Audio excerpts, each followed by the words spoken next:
Welcome to fourth grade health. This is the last video lesson, guys, because it is for Wednesday and Thursday. So this is a big review over chapters 1 to 6, but we did review chapters 3 and 4 in the second part of the last lesson. So I'm gonna skip those two chapters. So you guys can go ahead, and if you need extra help on those, go back and find where I reviewed that in the video for lesson 167. Pardon me. So we're just gonna do chapters 1 and 2, and then 5 and 6. Chapter 7, it doesn't have a chapter review, and that's not gonna be part of the test. And you do have, so Monday you were supposed to do review sheet 1, and today you're supposed to do review sheet 2. If for some reason you have not done review sheet 1, do review sheet 1 today and review sheet 2 tomorrow. And use those to study, okay? But if you've done it, great, and do review sheet 2 today. Use both of those to study. You don't have any more quizzes, you just have the final test over chapters 1 to 6 on Friday. So we're gonna start, and I'm gonna just go through some of these chapter checkup questions and to get you guys ready for the test. So so this is identifying bones, okay? What is a leg bone? The leg bone that we've talked about is your femur, right? Okay, your femur. What about your wrist bone? Wrist bone is your carpal, okay? Carpal. If you've ever heard of anyone getting carpal tunnel, that means that they get some sort of arthritis in this bone. It's from doing a repeated action. So people who play the piano can get carpal tunnel, but there's lots of other ways to get that, but it's definitely something that people deal with. What is the name for the breastbone? The breastbone is the sternum. Good job. What about the arm bone that we've talked about? The humerus. Very good. The collarbone, right here, is your clavicle, right? The long bone in your foot. The long bone in your foot is your metatarsal. Metatarsal is the long bone, okay? The flat bone of your skull, flat bones of your skull, your cranium, good. The one bone of your spinal column is called a vertebra, okay? Your ankle bone is called what? A tarsal, right? Your fingers or your toe bones, fingers and or toes, are phalanges. The long bone in your hand is your metacarpal, and then your shoulder blade is your scapula. Very good. All right, so now I'm going to give you a definition. I want you to tell me what it is. Well, I guess those were definitions, but something a person does without thinking about is what? It's a habit, okay? That's a habit. Something a person does without thinking about it. A place where bones join together. Join together are joints, okay, good. A band of tough fibers which hold bones together. Those are your ligaments, very good. The way the body is held while sitting, standing, or moving about is your posture. The bones which protect the heart and lungs are known as what? Your rib cage, very good. And then the framework of your body is the skeleton. Perfect. What is another name for your backbone? Your spinal column, very good. What type of joints let the head move side to side? The pivot joint, very good. It pivots from side to side. Which type of joint allows the arm and leg to move in many directions? It's your ball and socket joints, okay? So you may think of like how you can throw a ball, okay? Because your arm can move like that, but it can also move like this, and it can move like this, and it can move everywhere, okay? So think of like you can throw a ball, so it's your ball and socket joint, okay? And one way to help you remember that, which type of joint allows the knee to move back and forth, okay, like a door? It's a hinge joint, okay?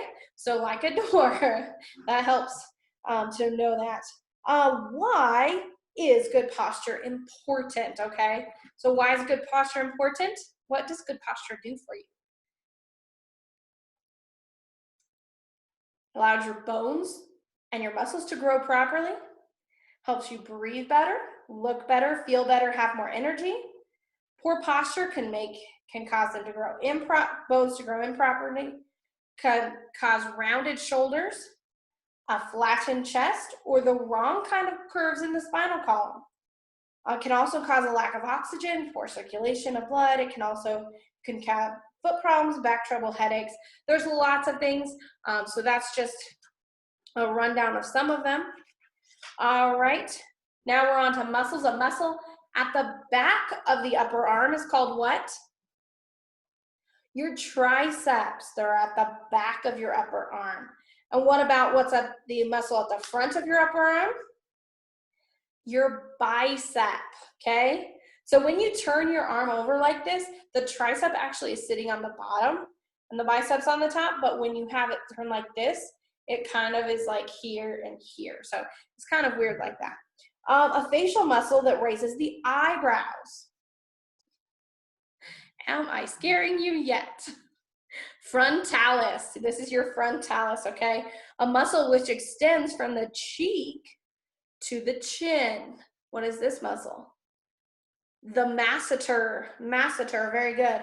A large skeletal muscle which moves the scapula is your trapezius. Remember, it's right here on your back, and it is like in a triangle shape. So it's a trapezius. All right, an involuntary muscle is your cardiac muscle, your heart. Very good. The muscle in the front of your upper leg, your quadriceps, right? They're your quadriceps, and then the muscle in the back of your upper leg, your hamstrings, okay? You may hear of like a football player or a basketball player. It's mostly that you hear like a football player or like a soccer. They may pull their hamstring. It means that they overextend that muscle, and probably in the way that they fell. And so it's not good. All right. What is a type of exercise which strengthens the heart, lungs, and skeletal muscles? Aerobic exercise, very good. What is the definition, or what word means able to move quickly and easily? Able to move quickly and easily? Agile, very good. A sudden painful muscle contraction is a cramp. Good job. The ability to keep on, what is that? Endurance. Able to bend easily. Limber, all right? The constant slight contraction of the muscles is known as muscle tone, and a strong cord which attaches muscle to bone is your tendon, okay? So muscle to bone is a tendon. Remember, bone to bone are the fiber is ligaments, and then what joins the joints are joining your muscles and bones to each other. So that's the difference of those. How are all movements in your body made? By muscles. And how many muscles are in your body? Over 600, okay? Why do most skeletal muscles work in pairs? Pardon me. Because each muscle always does its work by pulling, it never pushes. So the muscle that bends your arm can't straighten it. It has to be a muscle on the other side to straighten it, because it pulls it from the other direction, all right? How can muscles be made stronger? How can they be made stronger? By using or exercising them, right? What attaches the skeletal muscles to the bones? Just said this one, tendons, good job. Why are skeletal muscles also referred to as voluntary muscles? Because you can make them move where you want them, right? And when you want them to. And list 5 benefits of regular exercise. Okay, so some of these, I gave you some of these they were on the last test, and some of you had a couple things, and I may have taken off a point, or I may have given it to you. I can't remember. But some of the things that you need to make sure that you have. So the benefits of regular exercise is it strengthens bones and muscles, increases endurance, improves coordination, helps you become flexible and agile, aids the body in producing red or blood cells, improves circulation of the blood, aids digestion, increases energy, helps control weight, improves posture, helps you relax, keeps you alert. I'm thinking of what a exercise routine should include. So when we see that, we'll talk about that. So sorry, that was before. I think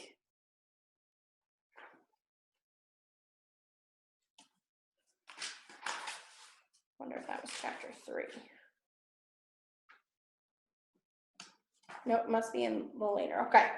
All right. What is a substance which destroys many pathogens or germs and thus prevents infection? It's an antiseptic. Antiseptic. Because, well, sepsis is an infection that is very common, or was common, for people to get if they have like an open wound. So that was something that was that's the disease. And so an antiseptic takes that, destroys the harmful pathogens to prevent the infection. Okay. What is a thick, hard layer of your epidermis? Okay. It is in your epidermis. Okay, guys. It's a callus. Somebody put dermis on a quiz, so I'm just making sure you guys know. But I think they realized that afterwards. All right, a raised part of the epidermis, which is filled with a watery substance caused by excessive rubbing or burning, is a blister. Okay, very good.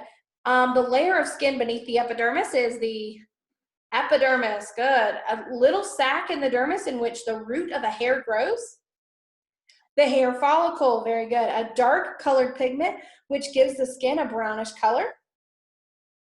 Melanin, absolutely. What is the coloring matter?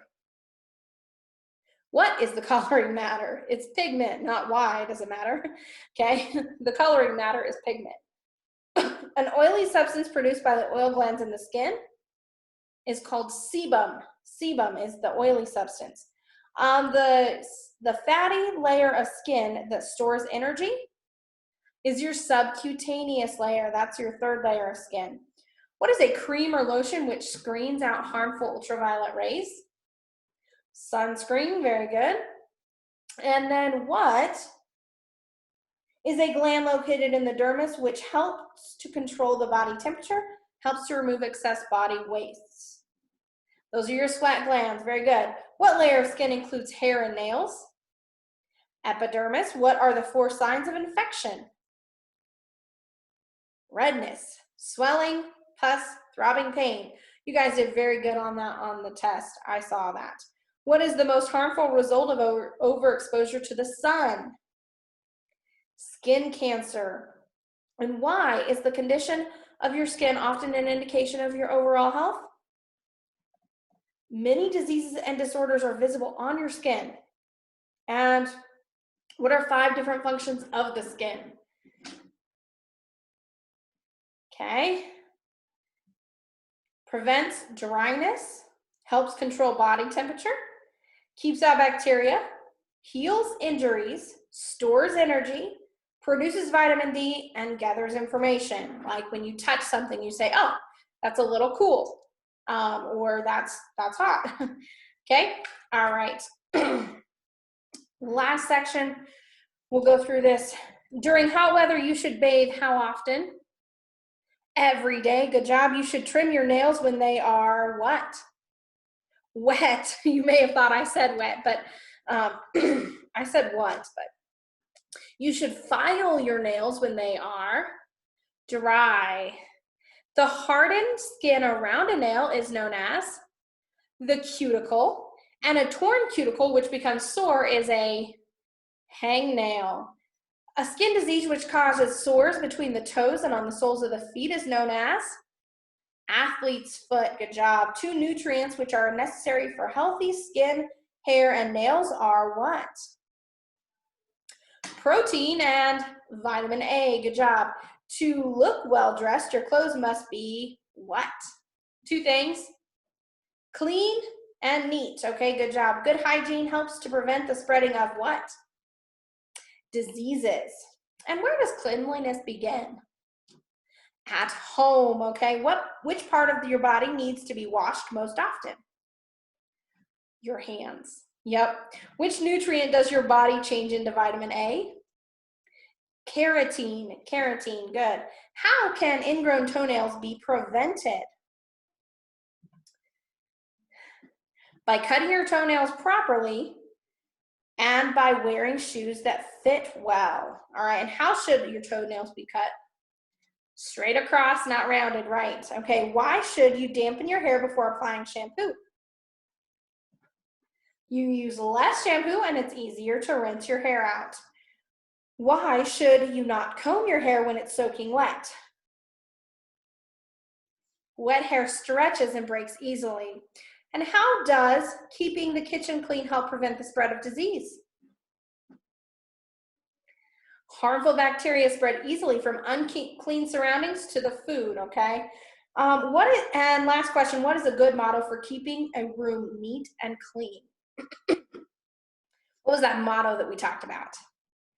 A place for everything and everything in its place. Good job. All right, so to recap a little bit, you guys are taking a test over chapters 1 through 6. Make sure that you do your review sheet 2 and use review sheets 1 and 2 and these chapter checkups and any other things in here. The chapter checkups will tell you at the beginning they tell you, some of them, they'll tell you like what chart to study. So your skeletal system in chapter 1, your muscular system in chapter 2, chapter 3, your lungs and all of that. Chapter 4 is the tooth. Chapter 5 is the diagram of your skin. Okay, so those 5 are what you're going to make sure that you study, as well as your review sheets will give you good review for that test on Friday. Come back and watch this video the second day, and if you're watching it the second day, you don't have to worry about doing the review sheet. Just make sure that you study both of the review sheets, chapters 1 through 6, so that you can do well on the test. Okay, we will see you in the next lesson.